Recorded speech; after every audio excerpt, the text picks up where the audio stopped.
Hello बच्चों, आपका स्वागत है मेरे चैनल केमिस्ट्री अड्डा में। मैं Surendra Kumar, assistant professor DAV college Kanpur. तो बेटा हम डिस्कस कर रहे थे केमिकल इक्विलिब्रियम। उसमें हमने 2 लेक्चर डिस्कस कर लिया है। आज हम डिस्कस करेंगे उसका 3rd लेक्चर और इसमें हम डिस्कस करेंगे रिलेशन बिटवीन केपी एंड केसी। केसी क्या है बेटा? इक्विलिब्रियम कांस्टेंट, जब आपका कंसंट्रेशन एक्सप्रेस किया जाए मोल पर लीटर में, और केपी आपका है इक्विलिब्रियम कांस्टेंट जब आपका कंसंट्रेशन एक्सप्रेस किया जाए प्रेशर में, या तो एटीएम में या फिर बार में। तो इन दोनों में क्या रिलेशन है? क्योंकि रिलेशन पर क्वेश्चन आते हैं, आपको किसी रिएक्शन का केसी दिया रहेगा, उसका केपी पूछेगा, तो कैसे करेंगे इसको, इसके हम आज डिस्कस करते हैं। आइए स्टार्ट करते हैं। थोड़ा ये बात कर रहे हैं equilibrium constant in gaseous system. वहां भी गैस सिस्टम होता है, लेकिन यहाँ पे हम डिस्कस करेंगे क्या, प्रेशर में के टर्म पे। तो बेटा देखिए, आइडियल गैस इक्वेशन को पता है क्या, पीवी = एनआरटी है। आइडियल गैस इक्वेशन क्या है? पीवी = एनआरटी हमने पढ़ रखा है। बेटा यदि हम वी को यहाँ ले जाएं तो P = क्या हो जाएगा? यह हो जाएगा P = N by V RT। N by V RT, N क्या है? N आपका नंबर ऑफ मोल, V क्या है? V आपका volume. Number of mole by volume क्या होता है? ये आपका होता है क्या बेटा? ये होता है आपका कंसंट्रेशन। क्या होता है? कंसंट्रेशन। तो उसको हमने वही किया, इफ कंसंट्रेशन एक्सप्रेस इन मोल पर लीटर और P is in bar, तो क्या हो जाएगा बेटा? ये आपका कंसंट्रेशन ऑफ गैस हो जाएगा। ये ब्रैकेट लिखा हुआ मतलब क्या होता है? इसको एक्टिव मास भी कहते हैं। क्या बोलते हैं इसको बेटा? इसको बोलते हैं एक्टिव मास। एक्टिव मास, ठीक है। तो P = क्या हो जाएगा? Active mass of that gas into R into T। Okay बेटा, अब हम बात करें एट कांस्टेंट टेंपरेचर की। टेंपरेचर आपका कांस्टेंट है तो R तो कांस्टेंट है ही। At constant temperature and pressure, तो P प्रोपोर्शनल टू क्या हो जाएगा? Molar concentration of gas. जितनी ज्यादा कंसंट्रेशन का मोलर, जितना ज्यादा गैस अवेलेबल होगा मोलर कंसंट्रेशन, उतनी ही ज्यादा प्रेशर क्रिएट करेगा। सीधी बात है भाई, जितना ज्यादा मोलर कंसंट्रेशन ऑफ गैस होगा उतनी ज्यादा गैस के मॉलिक्यूल्स होंगे, और जितने ज्यादा गैस के मॉलिक्यूल्स होंगे वह उतना ज्यादा प्रेशर क्रिएट करेंगे। वही बात कर रहा है, P प्रोपोर्शनल टू, ये बेटा एट टेंपरेचर कांस्टेंट होना चाहिए था, ये दिखा रहा एट कांस्टेंट टेंपरेचर, क्योंकि ये कांस्टेंट है तो ये भी कांस्टेंट है, तो ये दोनों प्रोपोर्शनलिटी साइन कर रहा है। P proportional to active mass of gas हो जाएगा। अब हम एक रिएक्शन लिया है, इसमें हाइड्रोजन और आयोडीन का रिएक्शन कराया है और फॉर्म किया है हाइड्रोजन आयोडाइड। यह रिएक्शन एक रिवर्सिबल रिएक्शन का एग्जांपल है। यह रिएक्शन एक रिवर्सिबल रिएक्शन का एग्जांपल है और इक्विलिब्रियम स्टेट स्टेबलाइज हो गई। तो मतलब इसके लिए केसी क्या होगा? एक्टिव मास ऑफ HI, थोड़ा 2 मोल है तो पावर 2 हो जाएगा, divide by active mass of hydrogen into active mass of iodine. ये हमारा क्या है? केसी का एक्सप्रेशन है। ओके, अब यदि इसी में बात करें केपी का एक्सप्रेशन क्या होगा? केपी का एक्सप्रेशन ये होगा इसी रिएक्शन के लिए। इस रिएक्शन के लिए क्या होगा? पार्शियल प्रेशर ऑफ HI, क्योंकि बेटा 2 मोल है तो ये पावर में जाएगा, यह कहाँ जाएगा? पावर में। इसको हम ये ब्रैकेट यूज नहीं करेंगे क्योंकि यह ब्रैकेट होता है किसके लिए? यह ब्रैकेट होता है एक्टिव मास के लिए। किसके होता है? एक्टिव मास के लिए। तो कंफ्यूजन क्रिएट करेगा, इसलिए इसमें छोटा ब्रैकेट यूज करते हैं। एक्टिव मास के लिए होता है। तो पार्शियल प्रेशर ऑफ HI का स्क्वायर क्यों स्क्वायर किया बेटा? क्योंकि देखिए 2 मोल HI का प्रोडक्ट है। प्रोडक्ट क्या है? 2 mole of hydrogen iodide, 2 mole of HI है, इसलिए इसका स्क्वायर का जो मोल होता है कहाँ था? वो पावर में जाता है, आपको पता है। फिर divide by partial pressure of hydrogen and partial pressure of iodine. ये आपका हुआ केपी का एक्सप्रेशन। अब यदि हम प्रेशर ऑफ HI की बात करें तो यहाँ से हमने निकाला बेटा क्या होगा? किसी भी गैस का प्रेशर क्या होगा? प्रेशर ऑफ इक्वल टू उसका molar concentration into R into T। क्या होगा? Molar concentration into R into T। तो प्रेशर ऑफ HI क्या होगा? HI का molar concentration into R into T। Pressure of I2 क्या होगा? I2 का molar concentration into R into T। और प्रेशर ऑफ हाइड्रोजन क्या होगा? Molar concentration of hydrogen into R into 2। अब इसी सब वैल्यूज को हमने यहाँ पुट कर दिया। तो P Kp = PHI का स्क्वायर था बाई PS2 इनटू PI2। तो PHI का स्क्वायर में क्या होगा? इसका स्क्वायर होगा पूरे। PHI क्या है हमारा? ये है PHI क्या है? ये HI RT का स्क्वायर। इसका स्क्वायर करेंगे तो इसका स्क्वायर होगा, इस पूरे का स्क्वायर होगा। हमने वही कर दिया, HI का स्क्वायर और RT का स्क्वायर। ठीक, PS2 क्या है? PS2 हमारा है H2 का मोलर कंसंट्रेशन इनटू R, तो वो कर दिया H2 का मोलर कंसंट्रेशन इनटू R। ये बेटा डॉट लगा रखा है, डॉट एक्चुअली मल्टीप्लाई का साइन है। डॉट मतलब मल्टीप्लाई, क्रॉस कंफ्यूजन ना, इसलिए हमने क्रॉस नहीं लगाया है। फिर आयोडीन का देखिए बेटा, आयोडीन का molar concentration into R into iodine का molar concentration into R into 2। तो बेटा इसमें ध्यान दीजिए, ये RT इस स्क्वायर से कट जाएगा, तो ये खत्म हो जाएगा। बचे क्या आपका? बचेगा आपका ही HI का मोलर कंसंट्रेशन का स्क्वायर बाई हाइड्रोजन का मोलर कंसंट्रेशन इनटू आयोडीन का मोलर कंसंट्रेशन। ये है क्या? देखिए यह केसी भी तो यही है। इसके मतलब इसी वाले इक्वेशन में Kp इक्वल टू Kc है, क्या है Kp इक्वल टू Kc है। कॉपी कर लिए, फिर हम लोग कुछ और बात करते हैं तो और चीजें क्लियर होंगी। कैसे निकालते हैं ये बात हमने कर दी, कॉपी कर लीजिए इसको।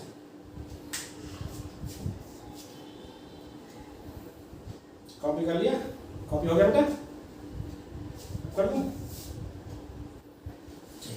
अब हम एक जनरल इक्वेशन लेते हैं तो समझते हैं उसको, फिर उसके बाद हम कुछ एग्जांपल्स लेंगे तो चीज़ें आपको और समझ में आएंगी। उसके लिए एक सिंपल सा फॉर्मूला है, उस फॉर्मूले का यूज़ करेंगे, लेकिन उससे पहले आप उसकी बेसिक चीज़ें सीख लें। फॉर्मूला तो आपको बता ही देंगे, लेकिन बेसिक चीज़ें सीख लें कैसे करेंगे हम लोग। देखिए एक सिंपल सा वही जनरल इक्वेशन हमारी ए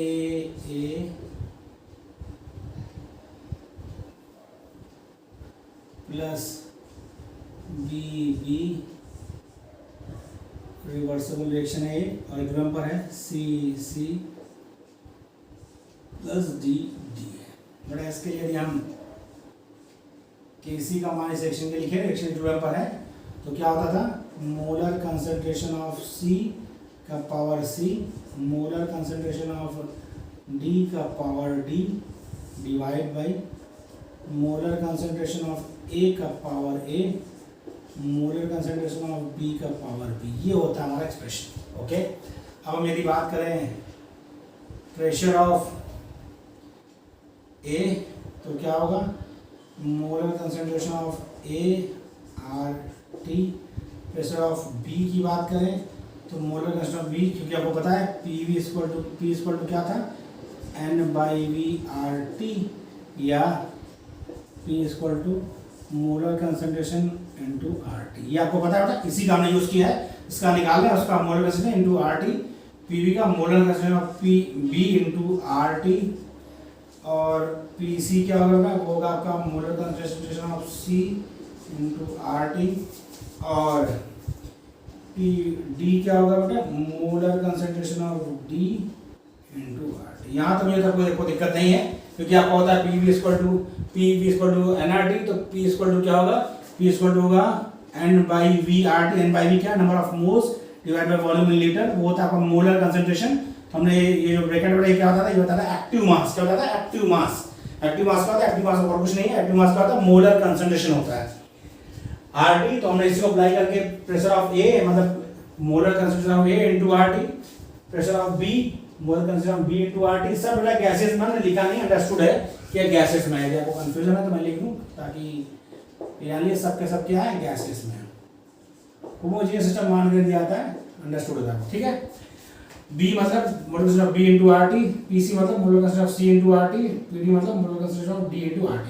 अब यदि इसकी इक्वेशन नई सी रिएक्शन के लिए हमें Kp लिखना पड़े तो वही होगा प्रेशर ऑफ PC का पावर स्मॉल c है बेटा, क्योंकि जितना मोल होता है वो कहाँ आता है, पावर में। PD का power D divide by reactant का क्या है बेटा, PA का पावर A और PB का पावर B। यहाँ तक मुझे आपको कोई दिक्कत नहीं बेटा भाई। पार्शियल प्रेशर ऑफ C या प्रेशर ऑफ C की power mole of C capital C है, आपको देखने पड़ रहा है। ये D प्रेशर ऑफ D की पावर स्मॉल d, ये स्मॉल d क्या है, उसका नंबर ऑफ मोल है, कितने मोल है वो। प्रेशर ऑफ A की पावर A कितने मोल है, प्रेशर ऑफ B की पावर B। ओके, इसको हम कैसे समझेंगे, हमने लिख रखा है, अब से डायरेक्ट रख दें। तो यदि हम इसको करें, ध्यान देखिए बेटा ये क्या है, यदि हमें लिखना है तो इसको हम लिख सकते हैं कंसंट्रेशन ऑफ C की power C, concentration of D की पावर D, और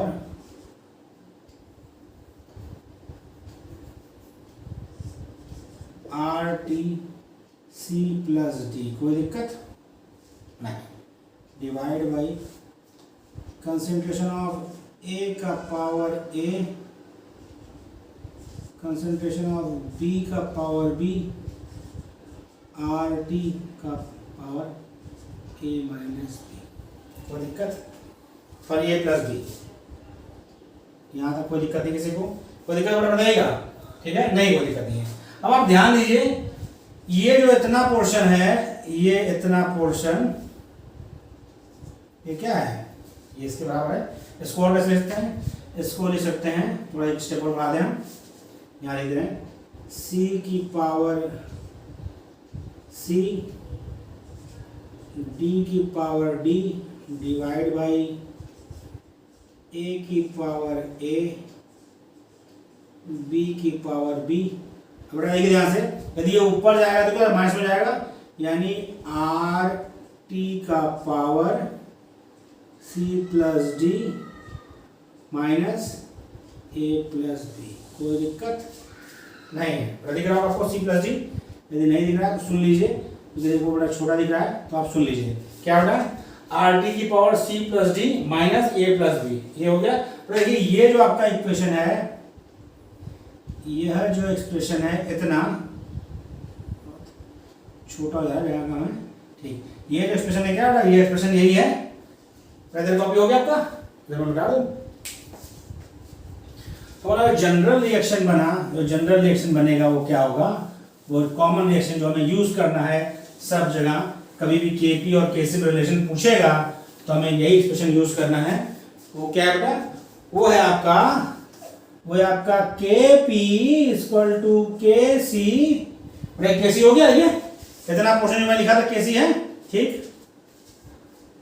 आर टी का पावर डेल्टा एन, हमने उसमें टर्म जोड़ दिया जी, ठीक। डेल्टा एन जी क्यों किया, डेल्टा एन जी क्या है बेटा, आप इससे बहुत पहले से परिचित हैं, डेल्टा एन जी से आप पहले से परिचित हैं। क्या बेटा, देखिए C प्लस डी क्या है, मोल्स ऑफ प्रोडक्ट, और बी कौन, गैसियस मोल्स ऑफ प्रोडक्ट, यानी number of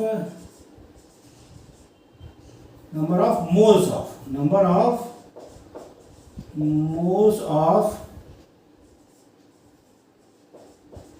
gaseous products, number of moles of gaseous products minus number of moles of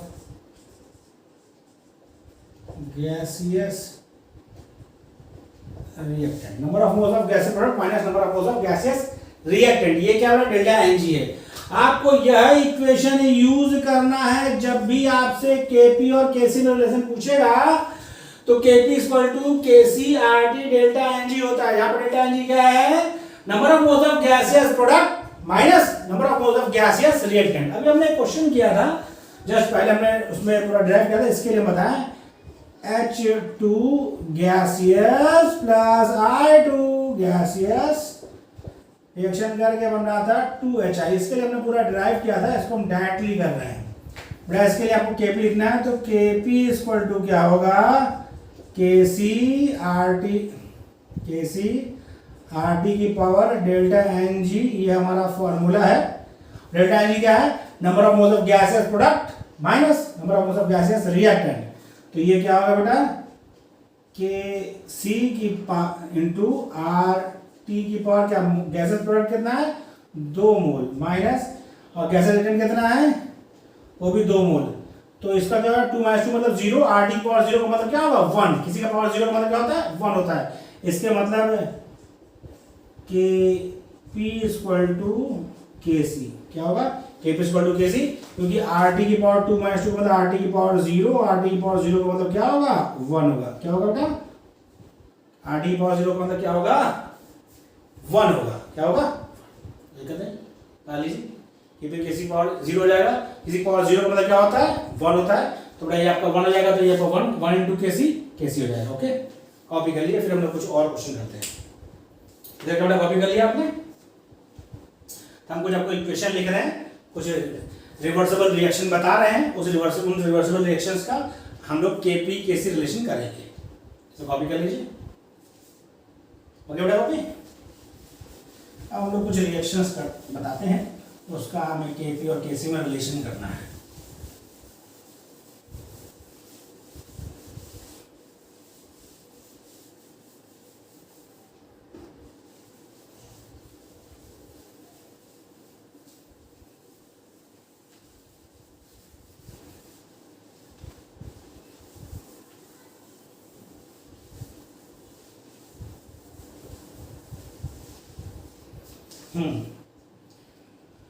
क्या बेटा रिएक्शंस आपकी हैं, हम लोग कुछ रिएक्शन लिख रहे हैं, हम लोग एग्जांपल्स कर रहे हैं, ये हम लोगों ने पीछे किया था। क्या है पी मार करके इनके पास हम लोग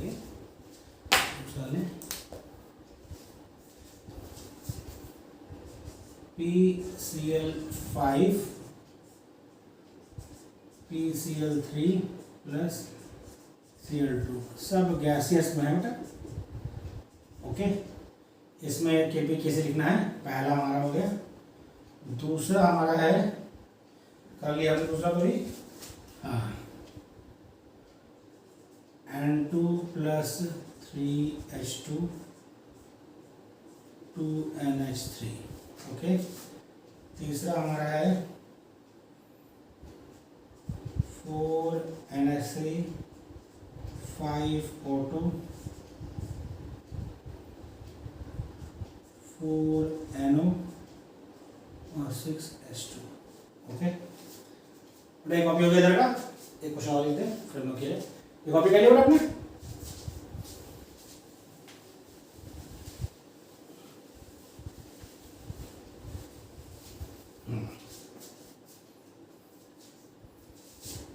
और चौथा जो हमें करना है वह 2SO3 2SO2 प्लस O2। ये है आपका क्वेश्चन। ये ध्यान रखना बेटा, लिखा हो चाहे ना लिखा हो, लेकिन अंडरस्टूड है कि सब क्या है गैसियस में, तभी आपका Kp की बात करेगा, गैसियस में है, अंडरस्टूड आपको रखना है, वरना आपको इंडिपेंड करेगा। नहीं लिखा है ये अंडरस्टूड है कि गैसियस में है। ओके ठीक, अब आप बेटा इसका Kp और Kc अपने से एक बार ट्राई करिए, 4 रिएक्शंस का ट्राई कर लीजिए, फिर उसके बाद हम सोल्यूशन देंगे, तो मैच करा लीजिएगा। मुझे लगता है कि शायद किसी का हो जो गलत हो, सबको समझ में आ गया है, ऐसी उम्मीद रखता हूँ सबको समझ में आ गया है और सबका सही होगा।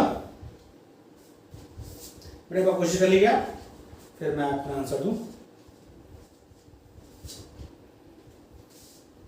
हो गया, चलिए हम लोग स्टार्ट करते हैं इसके लिए। इसका Kp equal to KCRT, delta Ng कितना है बेटा, देखिए 2 मोल ऑफ गैसियस प्रोडक्ट है और माइनस 1 मोल गैसियस यानी 2 - 1, तो ये क्या होगा Kc 2 - 1, इसकी पावर 1 आएगा, 1 का मतलब आएगा, क्या मतलब आएगा पावर 1 का मतलब एक बार आपका लिख जाएगा KCRT, ये हो गया आपका Kp इक्वल टू KCRT। ठीक, ओके क्लियर है, कोई दिक्कत नहीं।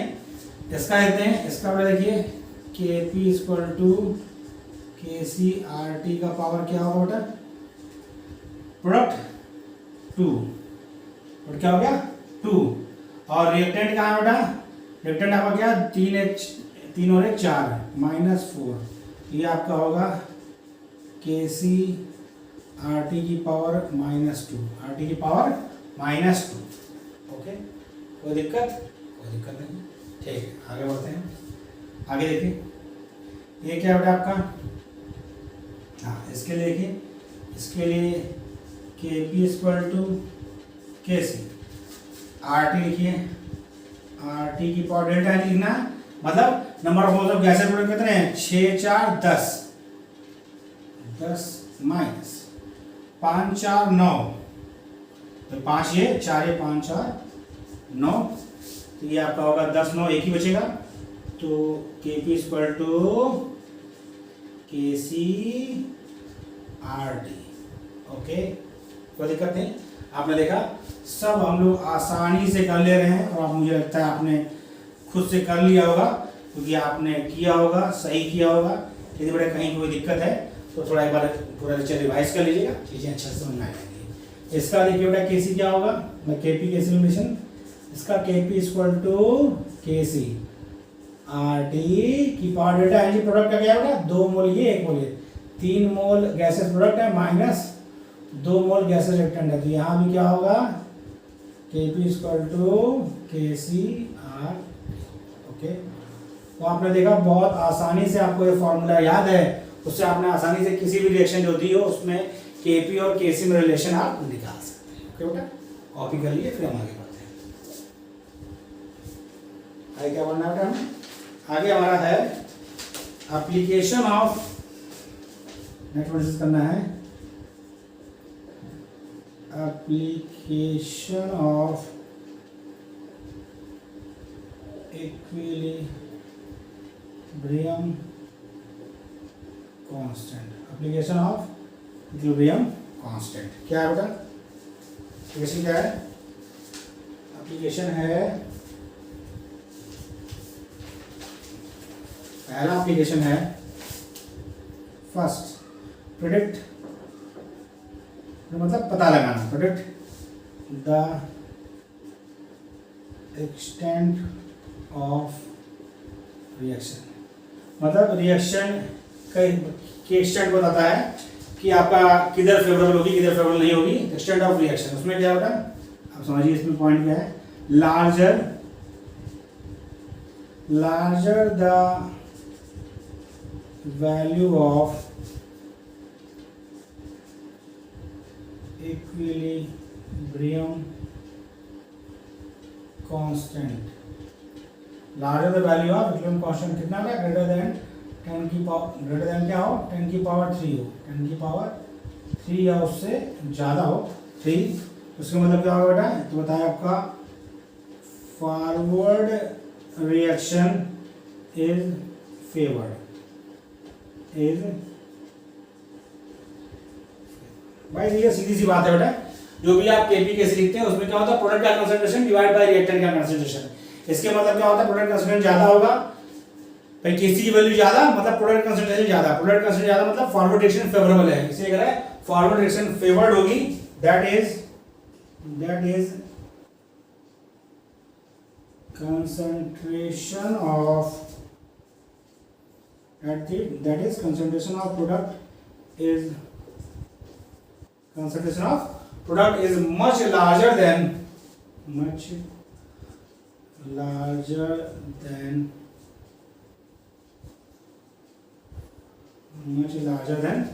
concentration of reactant। कोई कंफ्यूजन बेटा इसमें नहीं, क्योंकि आपको यदि याद हो तो केसी इक्वल टू क्या होता है, केसी इक्वल टू होता है, केसी या केपी कोई भी होगा तो प्रोडक्ट का कंसंट्रेशन बाय रिएक्टेंट का, यही ना था हमारा फॉर्मूला, तो जनरल फॉर्मूला है बेटा। देखिए यदि इसका मान ज्यादा है, इसके मतलब इसका कंसंट्रेशन क्या है, बहुत ज्यादा है, तो इसकी वैल्यू इतनी ज्यादा उतना ही प्रोडक्ट का कंसंट्रेशन ज्यादा, तो वही हमने कहा है larger the value of equilibrium constant लगभग 10 की पावर 3 से ज्यादा होगा, एक वैल्यू बता रखी है 10 की पावर 3 से ज्यादा होगा, तो forward reaction is favoured, product का फॉर्मेशन हो रहा है, इसका मतलब फॉरवर्ड रिएक्शन क्या है, फेवर्ड है। ठीक है, that is concentration of product is much larger than concentration of reactant, यानी इक्विलिब्रियम पर आपके जो प्रोडक्ट का कंसंट्रेशन है वो ज्यादा होगा, रिएक्टेंट का कंसंट्रेशन क्या होगा, कम होगा। ऐसा कहीं नहीं लिखा है बेटा कि इक्विलिब्रियम पर वो concentration of product is equal to concentration of reactant, equilibrium पर rate of forward reaction is equal to rate of backward reaction होता है, ये ध्यान रखिएगा, दोनों में कंफ्यूजन मत रखिएगा। प्रोडक्ट और रिएक्टेंट का अलग अलग हो सकता है, बराबर हो सकता है, लेकिन ये कहीं नहीं लिखा है इक्विलिब्रियम पर कि दोनों का बराबर होगा, वो डिपेंड अपॉन आपका इक्विलिब्रियम कांस्टेंट वैल्यू का है। इक्विलिब्रियम कांस्टेंट वैल्यू यदि ज्यादा है, इसका मतलब ये बता रहा है कि प्रोडक्ट का कंसंट्रेशन ज्यादा है, रिएक्टेंट का कंसंट्रेशन कम है। ओके, कॉपी करिए, मैं इधर हम लिखते हैं, इधर हो गया कॉपी, इधर कॉपी हो गया। ये तो बात हो गई जब ज्यादा हो। अब आप बात करें यदि बड़ा बीच में है, यानी कि इंटरमीडिएट में है या कम है, तो क्या होगा उसकी बात करते हैं।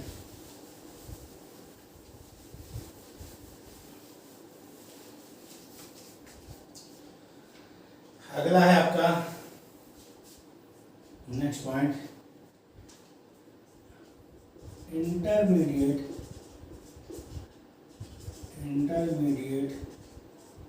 Value of equilibrium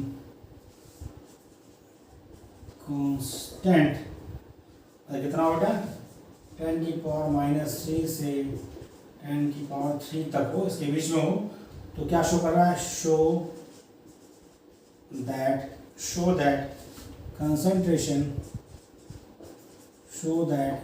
concentration of reactant and product reactants and products are comparable, मतलब दोनों का कंसेंट्रेशन क्या होगा, लगभग सेम होगा, आपस में कंपेरेबल होगा, कोई थोड़ा ज्यादा तो कोई थोड़ा कम। ये कब होगा, जब इंटरमीडिएट होगा, जब ज्यादा होगा तो प्रोडक्ट कंसेंट्रेशन ज्यादा होगा। अगला पॉइंट बेटा क्या है, low value of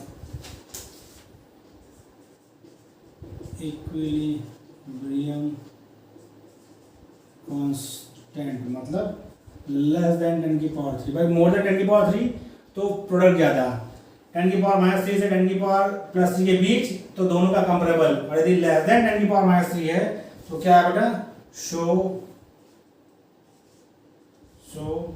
that backward reaction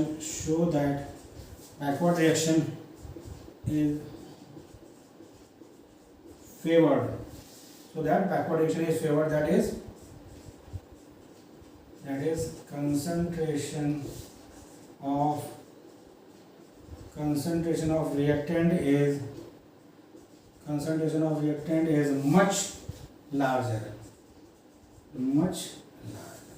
reactant का कंसेंट्रेशन क्या है, बहुत ज्यादा है। कब, जब आपका Kc का वैल्यू या इक्विलिब्रियम कांस्टेंट का वैल्यू बहुत कम हो, इसका मतलब बैकवर्ड रिएक्शन फेवर्ड में है, इक्विलिब्रियम कांस्टेंट बहुत ज्यादा है। यदि Kc का वैल्यू या इक्विलिब्रियम कांस्टेंट का वैल्यू बहुत ज्यादा हो तो फॉरवर्ड रिएक्शन फेवर्ड है, मतलब प्रोडक्ट का कंसेंट्रेशन ज्यादा है। यदि इंटरमीडिएट हो, इसका मतलब दोनों का कंसेंट्रेशन क्या है, कंपेरेबल है, लगभग सेम है या थोड़ा कम थोड़ा ज्यादा है।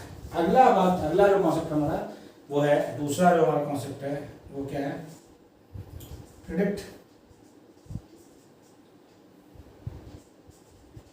predicting the direction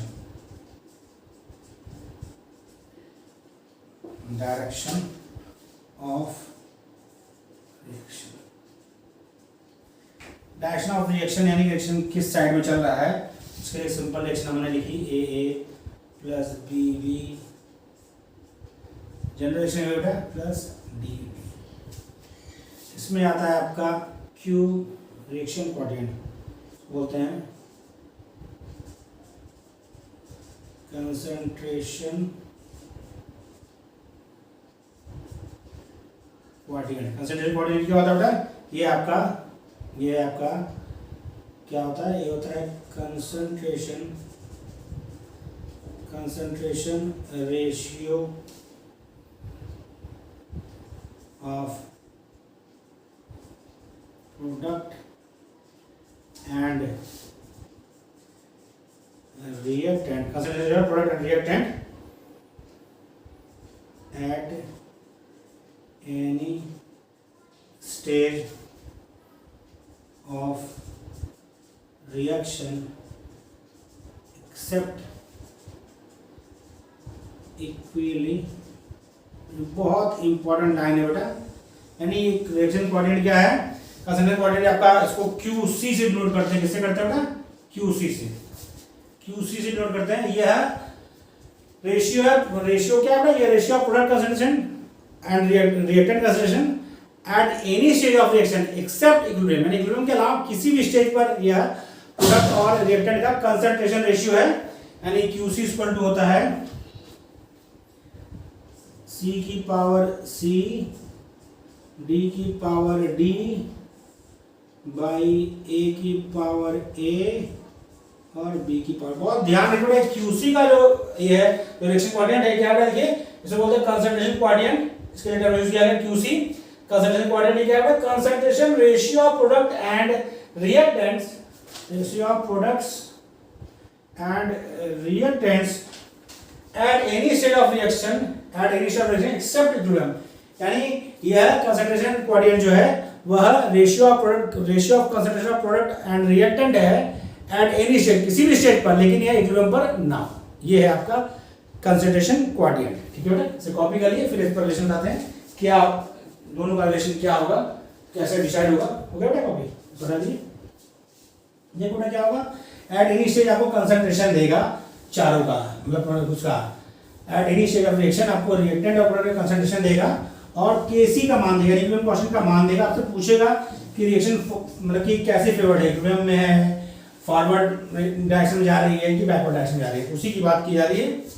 यदि आपका जो QC आए पहला इसमें है ए, इफ QC इक्वल टू के, यदि इक्विलिब्रियम कांस्टेंट मतलब QC यानी रिएक्शन जो आपका ये है मतलब कंसंट्रेशन कोऑर्डिनेट है, रिएक्शन बार-बार निकल रहा है, कंसंट्रेशन कोऑर्डिनेट का वैल्यू इक्विलिब्रियम कांस्टेंट के बराबर हो, यानी QC इक्वल टू के, ये क्या बेटा आपका, ये आपका इक्विलिब्रियम कांस्टेंट क्या बेटा, इक्विलिब्रियम कांस्टेंट इसके बराबर हो तो इसका मतलब क्या बेटा, हेंस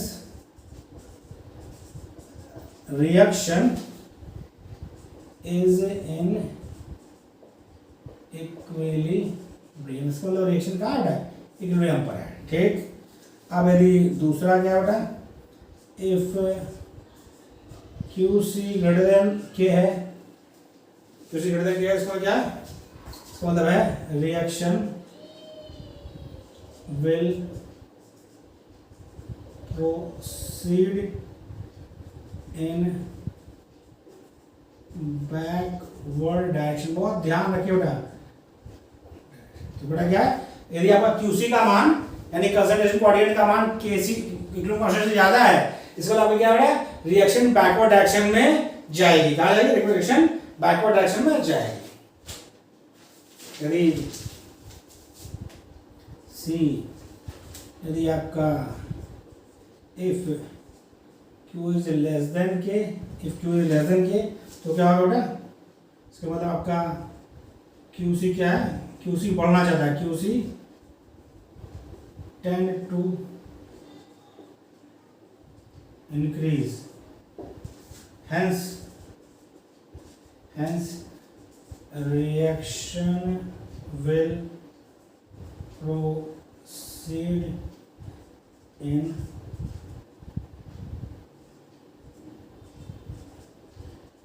forward direction। अब समझिए बेटा क्या कहना चाह रहे थे हम। देखिए कहना क्या चाह रहे थे ये कि आपको यदि किसी रिएक्शन पे किसी स्टेज पे आपको प्रोडक्ट का कंसंट्रेशन और रिएक्टेंट का कंसंट्रेशन दिया हो, आपसे पूछे रिएक्शन और साथ में इक्विलिब्रियम कांस्टेंट की वैल्यू दे दिया, अब पूछे रिएक्शन किस साइड प्रोसीड करेगी, इक्विलिब्रियम में है, फॉरवर्ड डायरेक्शन में जाएगी, बैकवर्ड डायरेक्शन में जाएगी, तो आपको करना क्या होगा, आपको कंसंट्रेशन कोऑर्डिनेट निकालना है। इसका फॉर्मूला वही है जो इक्विलिब्रियम कांस्टेंट का था, बस ये है कि ये कंसंट्रेशन अदर देन इक्विलिब्रियम वाले हैं, तो कंसंट्रेशन आप C की पावर C, D की पावर D, A की पावर A और B की पावर B, इसे आप निकाल लेंगे। अब इसमें क्या है, क्या हो सकता है, तीन संभावना है, या तो आपका QC जो कंसंट्रेशन कोऑर्डिनेट आया है उसकी वैल्यू K के बराबर है, इक्विलिब्रियम कांस्टेंट के बराबर हो, यदि इक्विलिब्रियम कांस्टेंट के बराबर है तो बात क्लियर है कि रिएक्शन आपका इक्विलिब्रियम में है, रिएक्शन कहां है आपका, इक्विलिब्रियम में है। लेकिन यदि QC का मान K से ज्यादा हो, बेटा देखिए QC का मान K से ज्यादा है, सीधी सी बात है, ये बात बहुत ध्यान समझिए, रिएक्शन आपका इक्विलिब्रियम में स्टेबलाइज होना चाहता है, थोड़ा समय लगता है, लेकिन जिसमें आपने इसको मेजर किया तब क्या है, QC का मान K से ज्यादा है, इसका मतलब प्रोडक्ट ज्यादा बन गया है और रिएक्टेंट कम है, इसका मतलब बेटा रिएक्शन कहां है कि बैकवर्ड जाएगी, क्योंकि उसको KC के बराबर आना था, तो इससे क्या है, Q ज्यादा है KC से, इसका मतलब Q कम होना चाहिए, क्यों, क्योंकि इक्विलिब्रियम स्टेबलाइज होना है, तो Q कम होना चाहिए, इसका Q कम होगा जब रिएक्टेंट ज्यादा बनेगा, प्रोडक्ट क्या होगा, कंज्यूम होगा, इसलिए reaction will proceed in backward direction, क्या होगा, बैकवर्ड डायरेक्शन में, कब, जब QC आपका K से ज्यादा हो। अब यदि आपका QC K से कम है, यदि QC आपका बेटा K से कम है, यानी कंसंट्रेशन कोऑर्डिनेट जो है उसकी वैल्यू आपका इक्विलिब्रियम कांस्टेंट से कम है, इसके कांस्टेंट से कम है, सीधी बात है QC बढ़ना चाहेगा, क्योंकि बढ़ेगा तभी तो इक्विलिब्रियम कांस्टेंट बराबर आएगा, क्योंकि ओवरऑल टेंडेंसी ये है कि इक्विलिब्रियम स्टेबलाइज होना चाहता है, किधर मूव कर रहा है ये आपको बताना है। तो भाई यदि ज्यादा है, मतलब कि KC का मान ज्यादा है और Q का मान अभी कम है, तो किधर मूव करेगा, फॉरवर्ड डायरेक्शन मूव करेगा, तो ये क्या है, QC will tends to increase, वो बढ़ना चाहता है, तो इसके मतलब hence reaction will proceed in forward direction, तो कहां रहेगा, फॉरवर्ड डायरेक्शन में। ये तीनों कंडीशन याद रखिए, बहुत इंपॉर्टेंट है बेटा, क्वेश्चन पूछे जाते हैं, पूछ सकता है आपसे, आपको रिलेशन याद रखना है, इसे कॉपी कर लीजिए, फिर हम अगले पॉइंट पर आए, क्या एप्लीकेशन है इसका।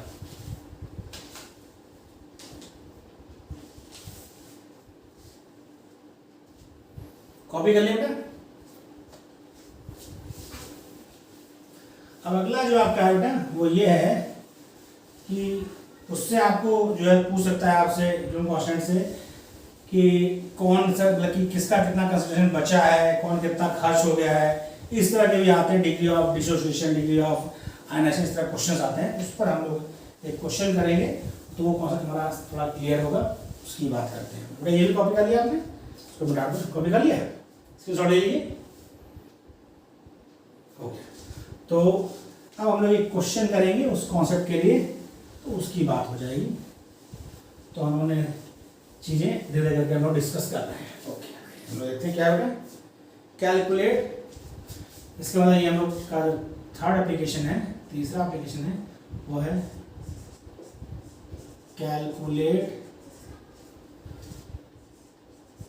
इक्विलिब्रियम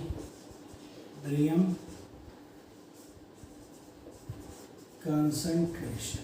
इक्विलिब्रियम कंसंट्रेशन भी निकाला जाता है इक्विलिब्रियम कांस्टेंट की सहायता से। चलिए इसके लिए हम लोग सिंपल से एक रिलेशन पढ़ते हैं। हमने सिंपली लिया PCl5 लिया था, वह डिसोसिएट हो रहा है PCl3 और Cl2 में। यह एक रिवर्सिबल रिएक्शन है, यह रिवर्सिबल रिएक्शन है, और इसमें एक कंडीशन आपकी इक्विलिब्रियम स्टेबलाइज होगा आगे जाके। तो जब इनिशियल की बात करें, एट इनिशियल में क्या था बेटा, यह 1 था और ये क्या था 0 और 0, लेकिन एक समय आएगा जब इक्विलिब्रियम स्टेबलाइज हो जाएगा, तो at equilibrium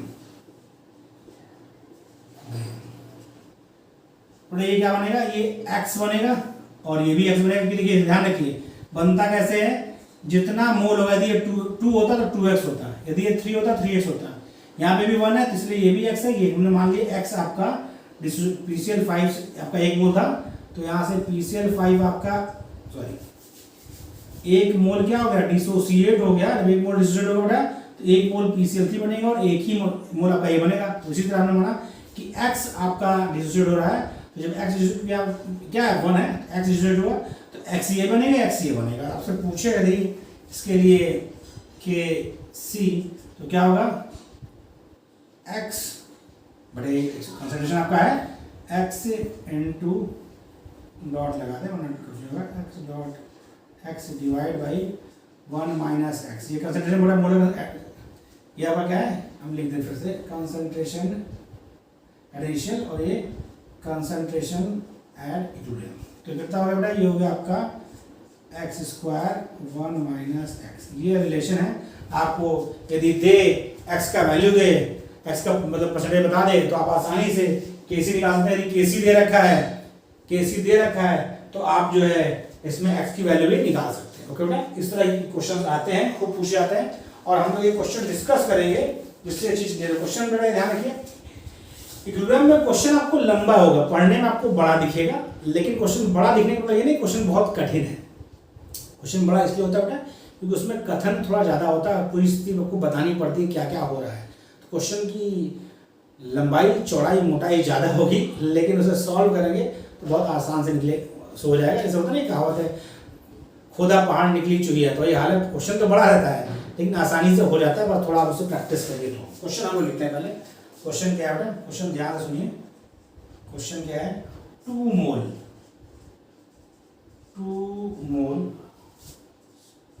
of PCl5 were heated to 327 degrees centigrade. Okay, in a closed 2 liter vessel. Okay. And when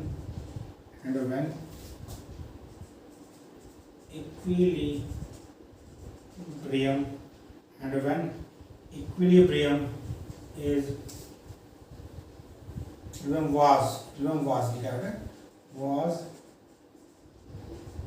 was achieved, PCl5 was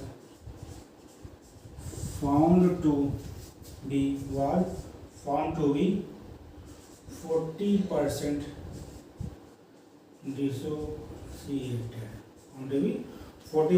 dissociated into PCl3 and Cl2. Very good. Calculate equilibrium constant. Equilibrium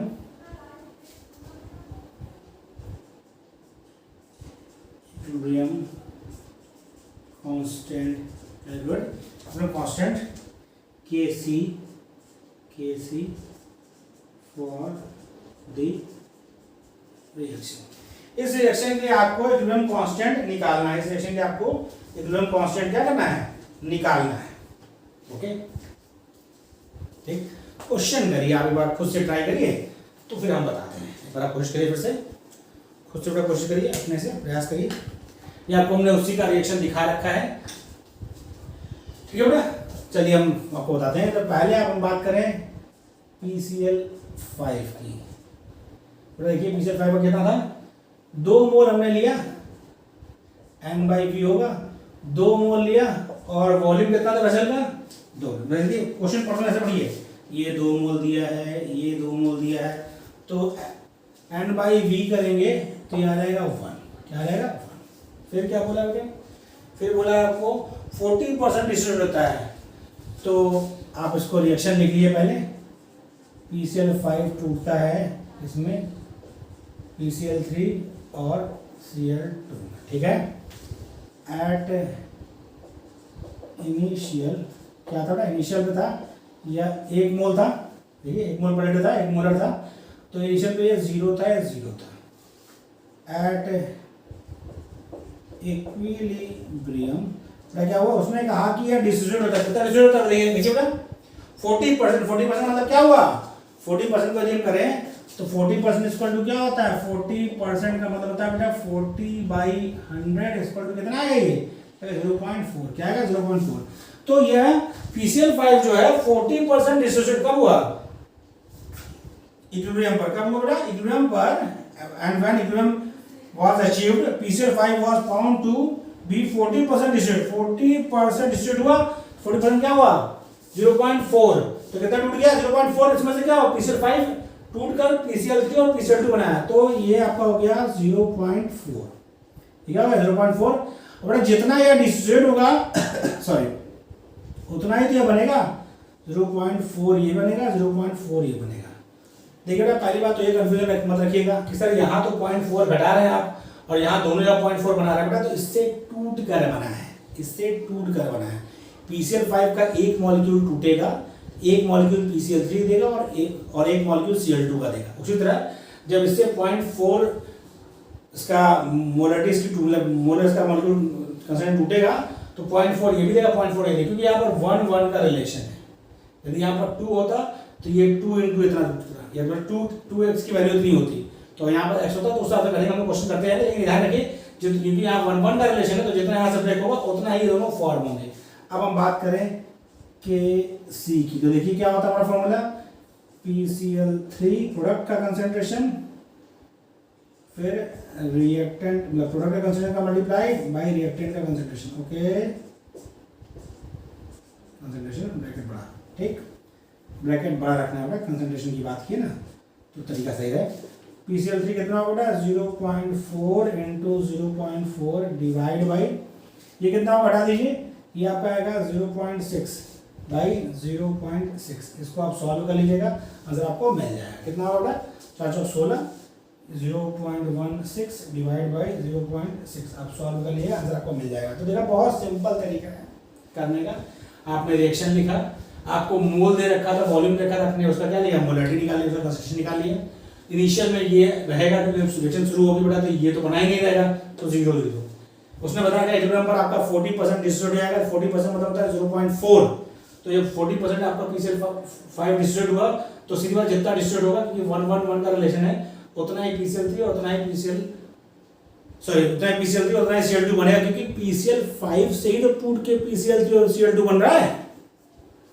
हमने निकाल दिया equilibrium पे concentration, हमने apply किया equilibrium constant का formula क्या होता है? प्रोडक्ट का कंसंट्रेशन डिवाइड बाय रिएक्टेंट का। प्रोडक्ट का क्या था? 0.4 दोनों का था, मल्टीप्लाई कर दिया, रिएक्टेंट का 1 माइनस 0.4 मतलब 0.6 ये कर दिया। ऐसा सॉल्व कर लिया, आंसर आपको मिल जाएगा। ओके बेटा, तो आज यहाँ तक रखते हैं। इसके अगली मुलाकात में हम लोग अगले लेक्चर में हम लोग सीखेंगे और चीज़ें। तो आपको वीडियो कैसा लगा कमेंट में जरूर मैसेज करें। और मैं आपसे बार बार कहता हूँ और हर बार कहता रहूँगा, रिवीजन स्टार्ट करिए, रिवीजन भी करते रहिए साथ साथ में। तो आपको वीडियो अच्छा लगा तो कमेंट में मैसेज करें और ज़्यादा लाइक और शेयर करें। और यदि अभी तक आपने चैनल को सब्सक्राइब नहीं किया प्लीज़ सब्सक्राइब करिए। सब्सक्रिप्शन से क्या होता है, हमको भी थोड़ा अच्छा लगता है कि लोग हमें सुन रहे हैं, अच्छा फील होता है। और साथ ही आपको क्या होता है कि जब हम वीडियो अपलोड करेंगे तो नोटिफिकेशन आपको तुरंत उसका मिल जाएगा। तो आपका जो पढ़ाई का क्रम है वो डिस्टर्ब नहीं होगा। ओके बेटा।